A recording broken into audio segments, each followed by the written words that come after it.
All right, joining me now here on the Matthew Filipowicz Show is Katie Goodman. Katie is a comedian and an author who's been seen in countless places, including Showtime, Oprah Magazine. Her current one-woman show is entitled I Didn't F It Up, which I have to say it that way because we are on the radio, all of which and more you can find at katiegoodman.com. You can also find her on Twitter at Katie Goodman. Katie, thank you so much for being on the show.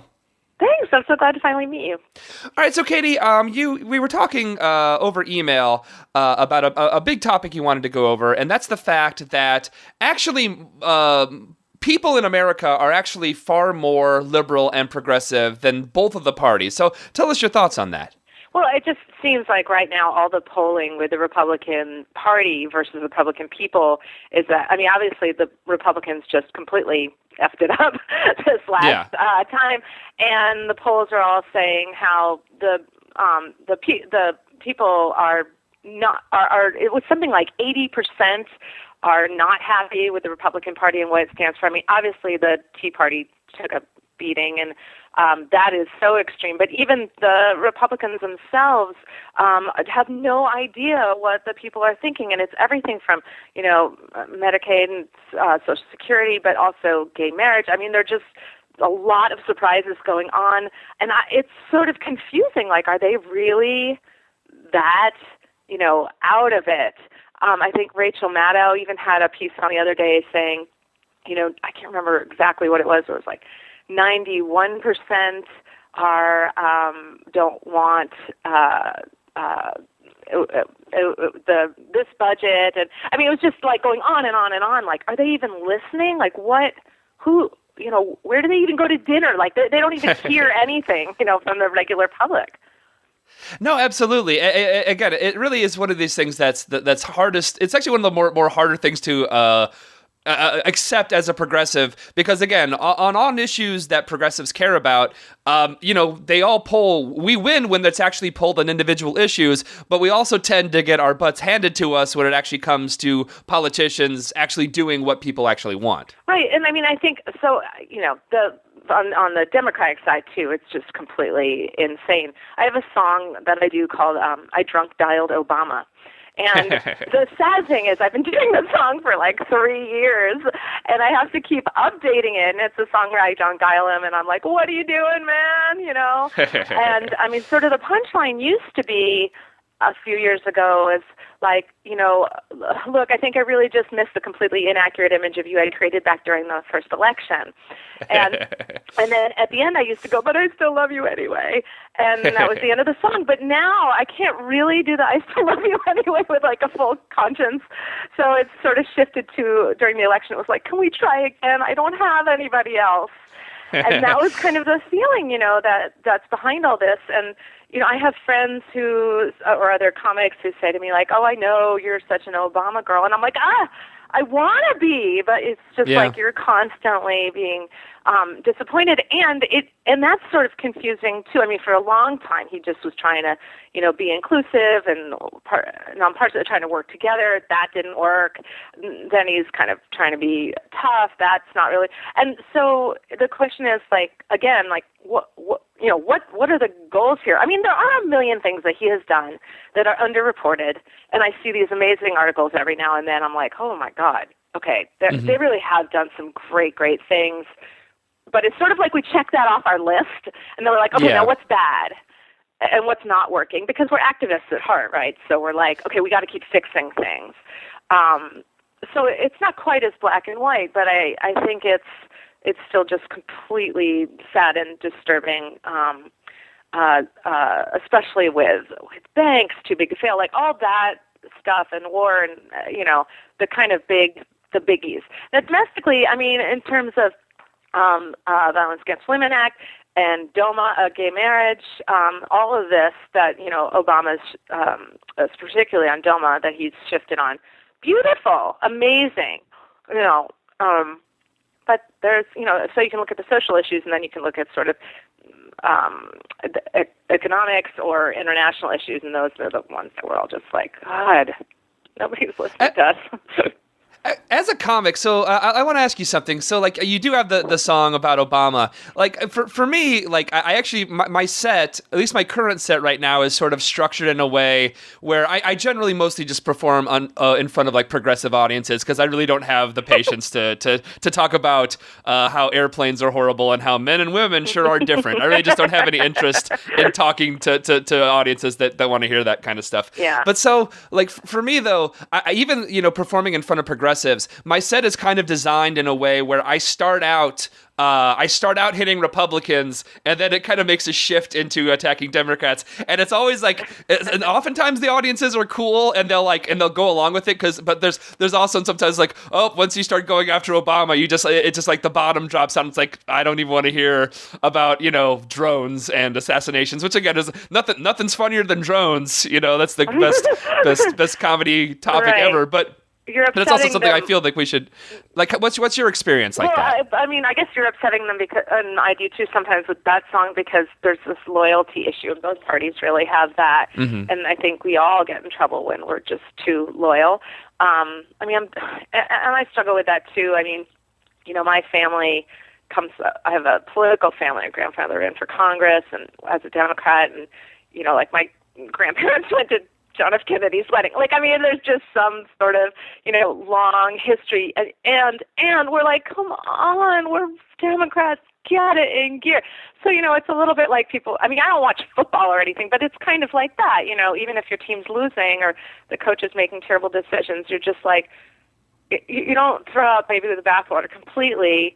And I think a lot of progressives are just like, particularly me, I've always been like in love with the Green Party, but I just can't put a lot of oomph into it if I feel like it's not going to do anything. And I heard this Noam Chomsky quote on your show. I think you said, you had interviewed him, and he said just only putting, 5% of your energy on politics? He said like 5 or 10 minutes. It's like there is value in actual electoral politics, but it should be like 5 or 10 minutes, and the majority of your time should be spent on actual activism and actually doing things. But I'm not totally down with that, and part of the reason is because politics have us over a barrel. I've worked on campaigns, and I worked a little bit for like Elizabeth Warren and stuff, and I feel like I love that he's saying that, and we can be, and I think the idea is to take back your power, and to step up and just be an activist, and I'm absolutely trying to do that too, but at the same time, it's nuts how much power politicians have. And if we don't get women, if we don't get ethical people in there, we're going to be fighting an uphill battle. Like, you may do all this street footwork, and of course, I go down to Occupy. I'm in New York, but at the same time, it's like the amount of, I would rather try to get money out of politics as a way to help politics, even though that's kind of in between. That's like activism on the ground, but it's also trying to influence politics. I think that is activism, though. I would say like the fight to getting money out of politics. It's not that really, you maybe can find 5 or 6 politicians who say that they're willing to do that entirely, but that's not like that most of them want that, or will say it. I'm sure maybe they do want it, but like actually get them to say that out loud. You won't be able to find that many politicians who say we should flat out get money out of politics. So I would say that is definitely activism. Okay, so I agree with that. But I think also things like VAWA, or the stuff at the Supreme Court level right now with DOMA, that it took activists to get that stuff to be paid attention to by politics. But if you're not going to be trying to influence legislation, your power goes down. I mean, like the, what's her name, Edith Windsor, who's taking the DOMA to task at the Supreme Court because when her partner died, she didn't get $300,000 worth of estate tax, or what, I might be screwing that up a little bit, but that's part of that, the case. And, so that's street level activism to get that story. And I think of it as theater in a way, but that's because I'm a theater geek, but, into the culture. And then, politicians like Obama or whoever that we voted into office, hoping they'd be pro-gay marriage, take up the cause. And so it's all of it. I just don't feel like you can ignore politicians and politics. I'm not sure that's what he's saying, but I don't think it is what he was saying. I mean, I think it's like, but I would say like just so take Obama's admittedly. For something that, again, I'm someone who's down on Obama a ton, but absolutely, he has been really, really good on advancing gay rights in America, hands down. There's no way anyone could deny that. But I would say the reason that he's actually been good on that is because you had activists like Dan Choi literally handcuffing himself to the White House fence. Yeah, I'm interviewing him. I can't. He's such a sweetheart. He's a huge fan of mine. He's adorable. No, Dan Choi is amazing. Yeah, he's like the nicest guy you're going to come across. But it's also, but like that, and you also had a bunch of rich gay people saying, "We're not giving you a dime, Obama, unless you actually move on this." And that was actually what moved Obama to, I think he eventually may have done it in the second term, but it was that activism and that actual threat of withholding funds that I think actually made Obama move on gay rights in the first term, which I think he might have, maybe he would have done it in the second term, but I think so I would, again, it's like, I don't think you ignore politics, but I think Chomsky's main point is if you really want to have change, that the activism is actually, I would say, what kind of scares politicians into acting. Yeah. And I think that's kind of, I would say that's probably, in my opinion, accurate. And you asked me as a comedian, but also as a writer and a theater person, just in terms of changing culture, stories have to change. So like the entertainment industry is hugely influential, having gay couples on TV, Ellen DeGeneres, things like that. I mean, you put human faces on all this stuff and then it becomes human. We're in such an interesting time right now with gay marriage. I see it as like this train that can't stop, and I think we're all kind of seeing it that way. But there was such an interesting moment, and this is again like a story, but I have a 10-year-old son, and he told me he was in the schoolyard, and these boys were wrestling, and two kind of ended up in a clump on top of each other. And a bunch of the other boys around them were like, "Oh, are you guys gay?" And my son, who's grown up with my cousins are two gay men, my best friend's gay, and he's obviously influenced by our propaganda in our house. But and he was like, good parenting. That's the way you should do it. And he was like, "Well, there's nothing wrong with being gay. What's your problem?" Just kind of rolled off his tongue.